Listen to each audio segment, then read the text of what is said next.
Alright, welcome back guys. It's been a bit of a delay, but we'll be getting into the next match here in just a moment, as we are going to be having Evoks once again be taking on another opponent. It is going to be NullSubject this time, as it looks like we are going to have a full lobby. And Scribe, are you here with me? Yeah, no, I'm still here. Alright, good deal. Fortunately, I have ended up with the leader of the lobby. Ready when teams.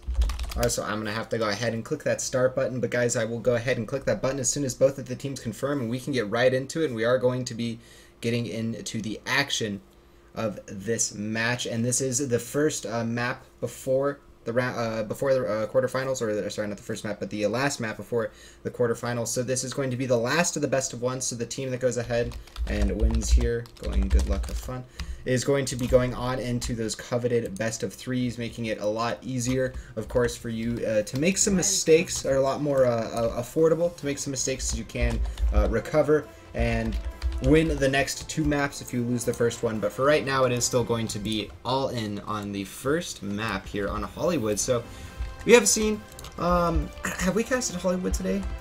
I don't think so. I think we only casted Kings Row today. Yeah, it's been nothing but Kings Row. So Hollywood, I mean, honestly, a lot of similarities to Kings Row. I don't like to tie them too much together, but they are very similar. The one big thing I love about Hollywood over Kings Row is that the diversity of the map feels a lot more wider, especially when you get into the second section of the map. Kings Row, of course, the streets phase is very similar to Hollywood, but the big difference between the two, and of course you can see it in the spectator mode, is I can fly up here to the top of the skybox, but the skybox is over these buildings, so you're able to fly over them with fair. It just gives a much more wider area to the scope of the conflict, to the scope of the area. And then if you look at the first point, very similar choke point, but it's a much more constrained choke point with that small door.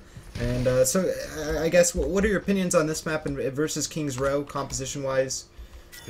I feel you definitely have more liberties. I think, for example, Hollywood has always been the map, definitely more diversity, just because the first point is just so open in terms of how you can take it. On Kings Row, it's very, you know, one-dimensional almost, and if you want to do the big flank up, basically go on top in the second level and push as offense, it's still very limited in what you can do. But definitely on this point, you can definitely pincer around. There are a lot of different ways you can take it, as well as, you know, second point on the map.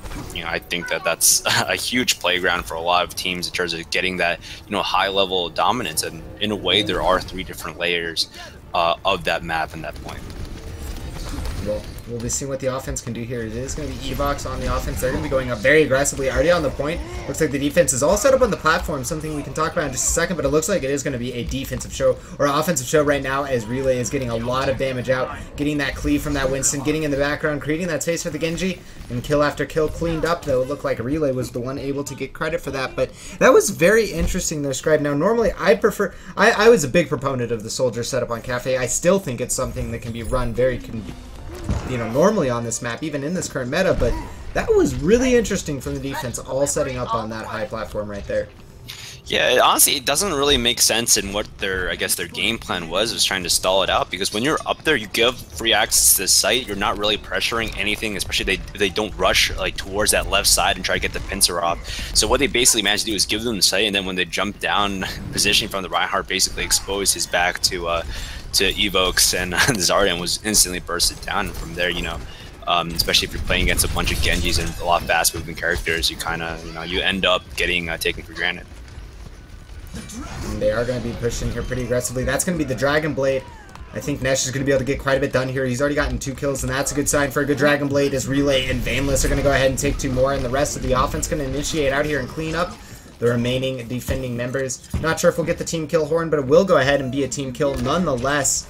And that is going to be the side of Evoks getting a very good push in Solarity. Oh, that's not good at all. If you get hit by those Shuriken's headshots, one of them was a headshot, dinking him, taking him out, and that's going to be the Zenyatta gone. And those kind of picks, I mean, at the end of the day, it's hard to blame the player in any respect. I mean, you're running down that path. You got to get back into the fight. Relay takes out the Lucio Longus onto the McCree of Della, and they're going to actually just catch them in the spawn. We're missing it right now, but we're going to go ahead and switch over to Vainless, hopefully in time, right before it ends. He is going to go ahead and use the Transcendence, but that was the offense, just straight bursting into that spawn room and saying, hey guys, we found you in here. Time to clean you up. Yeah, I mean, man, this is kind of brutal because they just never had time to set up. Luckily for the defense, they have a lot of their ultimates up. In fact, I think they will all have their ultimates up for this next push. They need to kind of ration out these ultimates, don't use them all at the same time, and stagger them in a way where they can hold for the longest. Because if they all blow them on this one defense, I really don't think they can hold it. Well, they're going to have to do something here to stop the bleeding. As Longest has already taken out that Reinhardt. They're not going to have that barrier to hide behind. There is going to be the Transcendence to go ahead and top off the remaining health bars. Death Blossom coming out from the... Oh, this Reaper's Death Blossom. Zoro doing huge things for his team right now in their moment of need as this map was beginning very, very poorly for them. Looking at the stopwatch right now, we're at basically 3 minutes. And if they wouldn't have got this hold right here, it would have been a very, very bad situation for them continuing on. It looks like Zoro might end up losing his life after that, though. Getting hit by that flashbang. As Longest pursues it out. Offense in a pretty good spot, though, nonetheless. Yeah, but the offense does have, you know, two very game-breaking ults right now. Graviton Surge into Dragon Blade, something we've seen a lot this week so far. They need to be able to get a really great defensive Earth Shatter. And it's offensive Earth Shatter instead. Like you said, that could have been absolutely huge, though. It ends up getting canceled up, that Dragon Blade, but the follow-up from the offense is more than enough. They don't even need that Dragon Blade, as it looks like the only player left alive right now is going to be Dell. He had to already have switched to a Tracer to go ahead and get onto that, and that is going to be 3 minutes and 34 seconds. Baneless agrees, and honestly, Ascribe, that was very close to being a close match on that last point, but... I really thought when they canceled that Dragon Blade, it was actually going to go in their favor, because that Graviton Surge, it looked really good, but when you cancel a Dragon Blade like that, generally speaking, you can kind of win the follow-up fight, or at least do a decent job on the follow-up fight, but at the same time, I mean, they were caught in a 3-4 man Graviton Surge, and it's hard to recover from that. Yeah, and they blew too many of their ultimates very early on in that last defensive push, so they were kind of relying on, you know, having a great Earth Shatter and being able to move forward with that.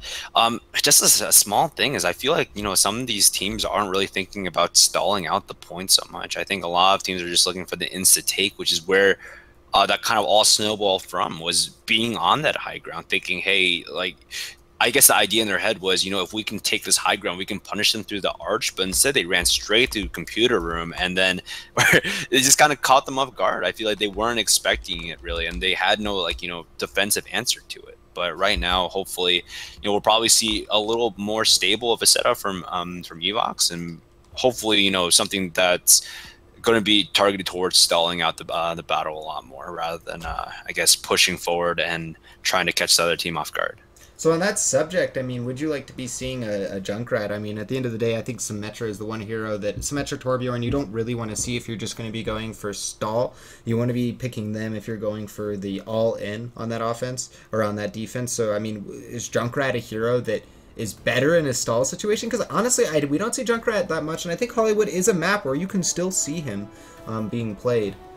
Yeah, I think Junkrat's is a very good option. I just think, for example, if you have a good Reaper who is able to control the flanks a lot better, and for example, if, you know, Longest or your McCree is able to punish, you know, a slow push from the enemy team, I think you're in a very good place either way. I would like to see more Junkrat, but obviously Junkrat is, I think there are specific brands of players who do it a lot better. Nesh going to be opening it up to take out Sildari as they're going to push forward here. The defense trying to corral the offense. And this is honestly the awkward position you never want to be in, as Evoke ends up taking out Zoro. They do get some trades. No, never mind. Baneless is going to take out Della. And it looks like the rest of the kills are going to go ahead and follow through. And that's going to be all of the offense cleaned up in the first push. And, you know, normally when you see a fire strike like that happen, I really felt like maybe the offense would have got some trades. But that's exactly what the defense needs to do in that position. I feel Scribe corralling the offense, putting them in a position where it's commit or they lose. Commit or you lose, and they lost either way. Honestly, I think the offense could have just pushed onto the site and punished the fact they only hit Zenyatta there. But I think it's tough when someone's behind you taking pot shots, and if there's no one to make the call about it. And they keep on trying to push through that side door. What they don't realize is they're basically being pincered in right now. Nesh is right on top, waiting for the big flank. He's waiting for his team to say, hey, they're pushing him through the small exit. He's going to jump down and Death Blossom. And I still don't think they really, like, have a good way to handle how he's dealing with it. Oh, great Earth Shatter also. Oh, that timing, that communication from Relay. Now, I'm not sure. Of course, if we were in comms, we could probably make a better analysis of that, but I'm pretty sure the way that I saw that from Nesh's view, he was saying, guys, I have them distracted. I'm shooting their heads. They see me. They're looking up. The McCree looked up. Another hero looked up. And then the second that happened, Relay goes, okay, they're all looking at him. Earth Shatter. Oh. Yeah. Ooh, and this is just not working. They need to find a solution. Does they have to change off a hero or something? Maybe like Zoro is still building up ultimate. Maybe he's still waiting for that Dragon Blade. On Surge. They end up catching up some of the offense as they go around the corner. There is going to be the Transcendence try to cancel it out, but Kevin gets himself 2 kills during it, and that's exactly what they need. Transcendence going to be coming out for the offense here as they're going to push forward, but the time on the clock is starting to get to the no-go zone, or the point where they're not going to be able to actually convert on the rest of the map. Relay ends up taking out Kevin, and now Zoro goes down as well, leaving Hardy and his remaining teammates the only ones to take this fight. And if they don't get good trades here, or absolutely ridiculous trades here, it's not going to be going well for them, as Hardy is going to be forced back here, having to get this health pack, but now he's in a corner of a room against a Reaper and a Reinhardt, and you just don't want to be in that situation. Saw the forehead look there from Zarya as her corpse laying on the side of the room. And that is going to be the defense holding for now. Evoks is strong and not looking to be at all wavering in their defense. And honestly, Scribe, unfortunately for our offensive team here, it isn't going to be much of a chance for them to win the map, but still a matter of pride here if they can take the point. Yeah, I mean, Zoro still has his ultimate, which is, would be great and everything if defense burns some ultimates, but the defense has all their ultimates back up. And Nesh got into that flank right when they were all ready to go in. You could kind of tell they just bursted the barrier of the relay, and I'm sure that their thought process was, hey guys, relay's barrier's down. It's time for us to go. We need to get a good initiation here. But then Nesh goes, okay, well, you guys are not going to be expecting me. And sure enough, they weren't. 2 kills. I believe one of them was also the either Zenyatta or Lucio. So getting that support first, making a big difference.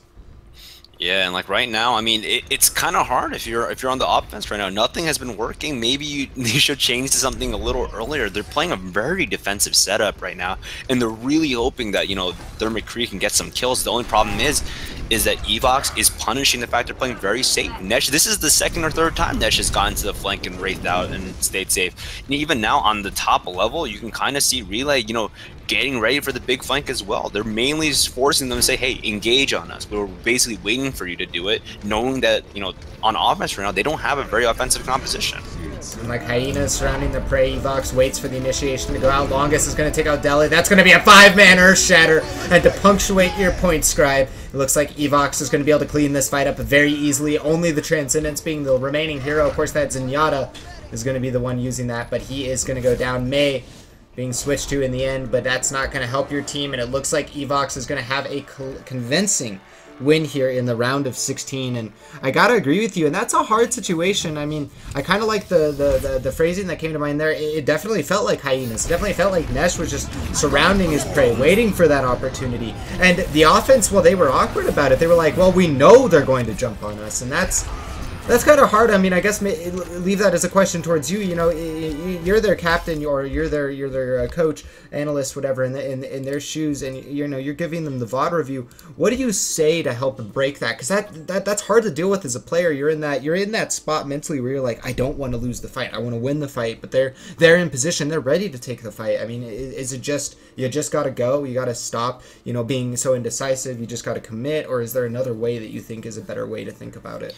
I think they needed to think out their first push, because that's kind of where they got themselves stranded, was when they walked into, I guess they basically tried pushing left side and they forced themselves left side, and all of a sudden Evoks was flanking them also, and the Zenyatta was in front.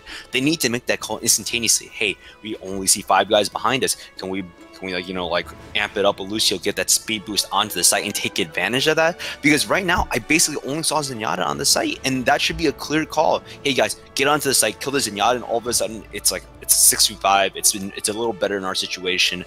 But the big problem was they just were cornered there. They weren't looking ahead of them, and I think all in their head they were thinking was, they're all behind us, and they left themselves open to Zenyatta getting behind there, landing a few key Discord orbs, and just amplifying damage on that front.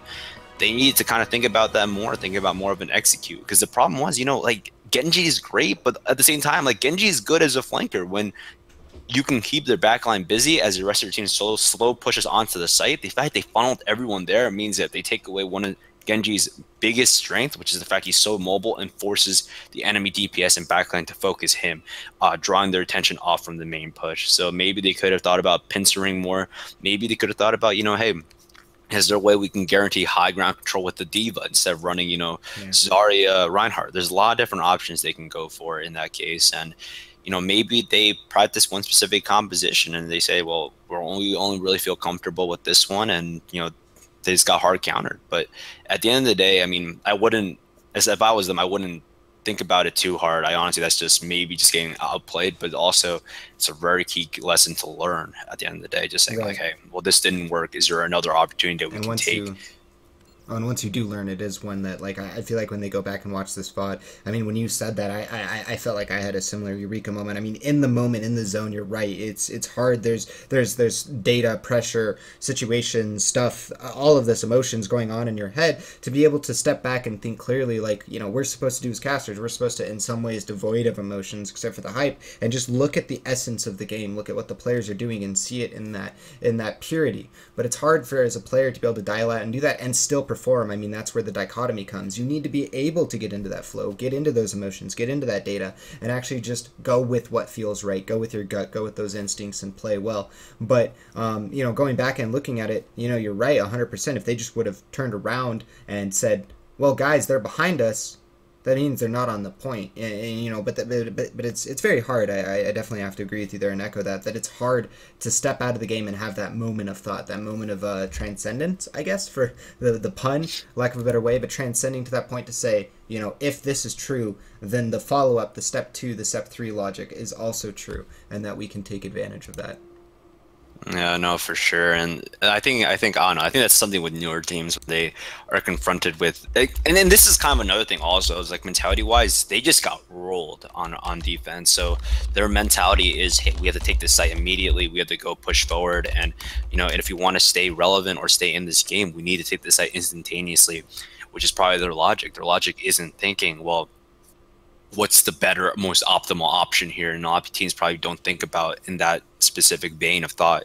Their probably thoughts were, hey, we have to win this fight. Let's take them out. You know, they're behind us. Turn around. Let's go for the flank, and you know, let's push through and try to, you know, out DPS them, which is, you know, a good strategy to, like, I guess that's like a good mindset to have, is like you always want to take your opponents head on, but they were so behind. They needed to really think about a way to get on the side and win and capture it, rather than saying, hey, let's take a you know, a 6v6 fight and try to come out on top. Yeah, and if you are going to fight them head on, you really do need to just commit. I mean, I think that's another thing that you bring up as well, like the idea of hesitation there. I mean, if you're not committing, you're hesitating, and when you hesitate, especially as the offense, I mean, it's something that I feel like I should start bringing out more in the analysis that I've been doing. But I feel like when I play my own public games, of course, this is a different discussion. You know, ranked games, even at your higher ranks, I mean, the highest I've been is like 69, 70, so it's not like I've been, you know, the highest ranks yet, but at the same time, you get these situations where people hesitate, and then on the offense, you'll sit there near the archways, near the choke points, and you'll spam out. And sometimes that's a smart play. We did see teams do that, but it was for a purpose, to build up a Mercy ultimate, to build up a sound barrier, to build up a Zarya's charge, whatever. But the second that's done, there's not that continued hesitation. There's that moment of execution, that moment of stepping, and it's very clear and clean when it happens. And I definitely felt like that wasn't there from the side of NullSubject, and that is something that I guess that's a very hard thing to improve on. I guess to teams that you aren't directly helping, or to players that are just looking to, you know, hey, I'm 69, I want to get up to 79, I want to get up to 80. How do you not hesitate? I mean, what are some thoughts? What are some, you know, ideas that you can, you know help with in that respect to prevent hesitation in your play? It's a lot about seeing the same situations again and again and reacting to them. And that's kind of like at the core, that's what it is that teams that don't hesitate have been in this situation before. They've either, you know, have 30, 40 executes on different practice games where they've seen this exact situation. And maybe they know, hey, they have specific call outs and say, like, you know, hey, let's have our Reinhardt guard from behind. Let's have someone look onto site, and they practice this so much this becomes ingrained. So it's not a matter of they have to think, oh, what's the next logical step? They know, hey, we've seen this before, let's immediately, you know, react to it and be able to do that. So that's just a lot of practice. I mean, you got to get into games, and you have to get yourself into situations where you don't have to think about executing like this. And it's tough because, you know, obviously you're not going to, you know, you're not going to see the exact same situation every game, but if you put enough practice time, and if you kind of go and you grind those hours, you'll eventually see 5 or 6 of the same instances, and all of a sudden your brain trains itself to know what the best choice is in that scenario and going for that. And it's, you know, sometimes it's maybe just watching VODs. I think that's something a lot of teams underrate, but a lot of the better teams are starting to go and do this, is specifically look at old VODs of other teams, see what they're doing, and in your head or maybe in team environment, think about how you're going to react to it, because having that conversation is so important, because the moment you have that conversation, everyone knows exactly what to do. And even if they don't have a clear thought strategy, they know at least what they need to do in that situation. Okay. Yeah, I can definitely agree with that. I mean, it comes down, I mean, experience is, it's one of those things too where I guess I have to prompt the follow-up question. I mean, it is, I guess the default answer is always going to be crisis management is always going to get better with more experience, more situational understanding, and etc. But is there a, I don't want it to be like a cheat way, like, oh, you can do this and your situational awareness is much better, but is there a way to improve your situational awareness? I mean, like, my thought is, the one thing I always tried to do in Dota was just watch film. Watch as much as possible, even if it wasn't, my hero, whatever. I just tried to watch film to be like, this player did this. What's the logic? And I guess so. If you had to take a take on that, what do you think is the best or better ways to improve situational awareness outside of just gaining experience from game or film studying, or is that the only way? I mean, it's kind of hard to come up with a cheat way to do that, because a lot of it comes down to understanding the game, right? Like, I think in that core example, you gotta think, well, why are they pushing us from behind? And at least reactively, you have to think, well, they're not going to give us the site for free, right? Because that just doesn't make sense. They wouldn't all push behind us. So logically, you have to think there is someone on the site, right? And then all of a sudden, if you turn around and see Zenyatta, you're like, oh, they only let their Zenyatta on there. Let's push through and let's take this. So it's a lot of like, logical awareness and saying like, well, would they do this in the situation, understanding their thought process? So, there are easy ways to do it, whereas you just have to understand the game better. It comes down to like, matchup knowledge and, map knowledge, and being able to maybe use that to your advantage. But unfortunately, like that can only do so much. I think like there are players who innately understand the game better and who have a very good understanding of, exactly that kind of thought process of the enemy team and are able to react properly. But beyond that, I just, I think you have to watch tape. I don't think there's an easy way to get around this, and that's like, it's the toughest part about it. I completely agree. I mean, I do think that sometimes there are cheat things, like at the end of the day, you can just improve your aiming by going into a match with Anna, no headshots, and just practice there and get those better headshots. But at the same time, it is, I have to agree with you. It comes a lot down to that idea that a lot of, I guess to kind of leave it on a point here before we go over onto the break and kind of let you respond to it, is that a lot of the complaints that people say is, a lot of the play of the games or a lot of these top plays that are seen happening is just a player pressing a button. But at the end of the day, the player pressing the button, well, they put themselves in a position based off of data, based off of information, based off of previous experience. And yeah, they did just press Q, quote unquote. But at the same time, when they pressed Q, why they pressed Q, what, information from their team, the enemy, prompted them to do it in the way they did, and the value that they got out of it changes depending on that. And I definitely think that you hit the nail on the head there, that maybe situational awareness is just one of those things that there never will be a cheat way, because at the end of the day, it's situational. It is inherently conditional, so it requires more and more studying.